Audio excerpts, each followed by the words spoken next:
Capítulo 9. 1.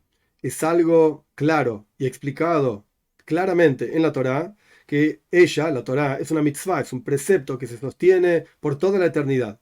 No tiene ni cambio, ni resto, ni agregado, por cuanto está escrito.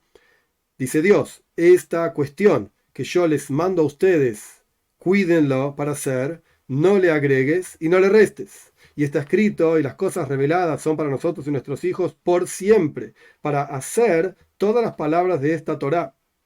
He aquí aprendiste que todas las palabras de la Torá están mandadas a nosotros para hacerlas por siempre. Y así también está escrito una regla por siempre para sus generaciones. Y está escrito que la Torá no está en los cielos. He aquí aprendiste que no hay un profeta que pueda renovar algo desde ahora. O sea, hacer algo nuevo, una Torá nueva o cualquier mitzvah nueva, etc. ¿Cómo vamos a explicar? Por lo tanto, si se levanta una persona, tanto de las naciones como como judío, y hace una señal y una maravilla y dice que Dios lo envió para agregar una mitzvah, un precepto, o para restar un precepto, o para explicar un precepto de los preceptos, una explicación que no la escuchamos de Moshe, o que dice que esos preceptos que fuimos mandados los judíos ya no son eternos y para todas las generaciones, sino que son preceptos que fueron por un tiempo nada más. Eh, Cualquier cosa que diga de estas es un profeta falso, porque vino a negar la profecía de Moshe y su muerte, o sea, su castigo de pena de muerte, si hubo testigos y advertencia, esto no lo dice el Rambam, lo agrego yo, su muerte es ahorcado, como el Rambam va a explicar muchísimo más adelante en las leyes de Sanedrin, etcétera, de jueces. Porque a propósito habló en nombre de Dios aquello que Dios no lo mandó. Y él, bendito sea, mandó a Moshe que esta mitzvah, o sea, la Torah en general, este precepto, es para nosotros y para nuestros hijos por siempre, y Dios no es un hombre para engañar, mentir o cambiar de opinión. 2. Si es así, ¿por qué está escrito en la Torá, un profeta levantaré para ustedes de entre sus hermanos como ti, o sea, como Moshe, y le voy a dar mis palabras en su boca y hablará, etcétera? Si al final no puede quitar nada, agregar nada, renovar nada, para qué sirven los profetas? No vino, dice el Rambam, para hacer una religión, sino para mandar, o sea, para advertir y que la gente cumpla las palabras de la Torá y para advertir al pueblo que no transgredan la Torá. Como dice el último de los profetas, recuerden la Torá de Moshe, mi sirviente, en nombre de Dios, por supuesto.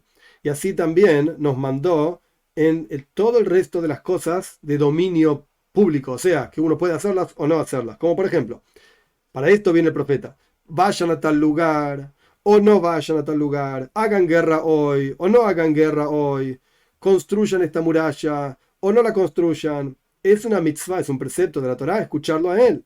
Y una persona que transgrede sus palabras es pasible de pena de muerte celestial, como está escrito, y será el hombre que no escuche mis palabras, que él hable en mi nombre, o sea, dice Dios, en nombre del profeta, yo voy a requerirlo de a él, yo me voy a cobrar de él, por así decir.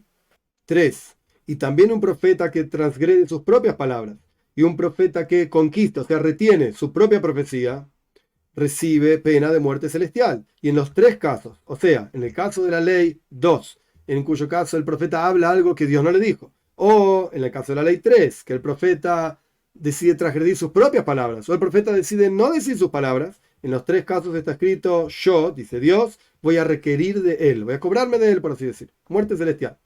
Y también, si el profeta nos dice a nosotros, aquel que ya sabemos que es un profeta, transgredir alguno de los preceptos mencionados en la Torá, o muchos de los preceptos de la Torá, tanto preceptos poco graves como preceptos graves, temporariamente, es una mitzvah, es un precepto escucharlo a él. Y así aprendimos de los sabios primeros, de boca en boca, en todo. Si te dice un profeta transgredir las palabras de la Torá, como Eliyahu, como vamos a estudiar, el profeta Eliyahu en el monte Carmel, escúchalo, excepto si dice que hay que transgredir idolatría, o sea que hay que hacer idolatría, ahí no lo vamos a escuchar, ni siquiera temporariamente. Y esto es siempre y cuando sea en forma temporaria, que el profeta te dice que transgredas en forma temporaria. Por ejemplo, Eliyahu, justamente, el profeta Eliyahu en el Monte Carmel, que ofrendó un sacrificio fuera del templo. Y Jerusalén, la ciudad de Jerusalén y el templo en Jerusalén, el primer templo en este caso, fue elegido para esto. Y una persona que hace una ofrenda fuera del templo recibe el castigo espiritual de Karet, ser recortado del pueblo de Israel. Y por cuanto este es un profeta, en el caso que estamos hablando, el profeta Eliyahu, es un precepto positivo escucharlo. Y también sobre esto está escrito, hacia él o a él lo escucharemos. Y si le hubiesen preguntado a Eliyahu y le hubiesen dicho, ¿cómo vamos a quitar, desenraizar, o sea, sacar de raíz lo que está escrito en la Torá? No vaya a ser que eleves tus ofrendas en cualquier lugar. Una vez que está construido el templo, no podés hacer ofrendas fuera del templo. Eliyahu hubiese dicho, lo único que está escrito es aquella persona que hace una ofrenda fuera del templo siempre. O sea, de ahora en adelante se pueden hacer ofrendas fuera del templo, hubiese dicho Eliyahu. En ese caso tiene la pena de caret, ser recortado. Y como nos mandó Moshe. Pero yo, hubiese dicho Eliyahu, el Rambam está, por así decir, inventando una conversación entre Eliyahu y el pueblo de Israel en aquel momento. Pero yo voy a hacer una ofrenda hoy fuera del templo, porque Dios me dijo, por las palabras de Dios, para negar a los profetas del Baal, que era una idolatría de la época.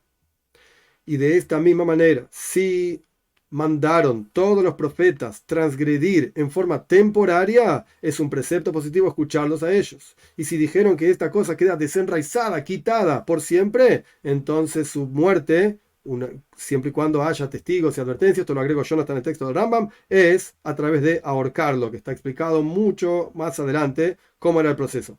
Porque la Torá dice que justamente la Torá es para nosotros y para nuestros hijos por siempre. 4.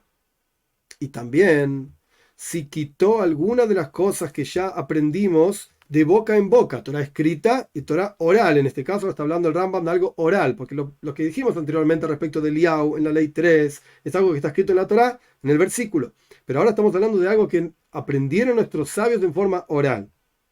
Y viene el profeta y dice, esto no va más, lo vamos a sacar. O que dice el profeta que alguna de las leyes de la Torá que Dios le mandó a él, la ley es así, de tal manera, y la ley, o dice que la ley es según tal rabino, según tal opinión, este es un profeta falso y también tiene que ser ahorcado, a pesar de que hizo una señal, porque vino a negar lo que la Torá ya dijo, que no está en los cielos la Torá. Pero si es temporario, lo escuchamos en todo. El Rambam ya explicó, menos idolatría. 5. ¿En qué caso se aplica esto? En el resto de los preceptos. Pero en idolatría no lo escuchamos ni siquiera temporariamente. Incluso se hizo señales y maravillas grandes. Y dijo que Dios le mandó que sirvan a tal idolatría. Hoy, solamente hoy. O solamente en este instante. Este profeta está hablando falsedades sobre Dios, y sobre esto dice la Torá, el escrito, y dice así, y viene la señal y la maravilla, no lo escuches a las palabras de este profeta, porque está hablando falsedades de Dios, su Señor, porque viene a negar la profecía de Moshe, y por lo tanto sabemos con seguridad que es un profeta falso, y todo lo que hizo es con brujería, o con maravillas, o lo que sea, y tiene que ser ahorcado.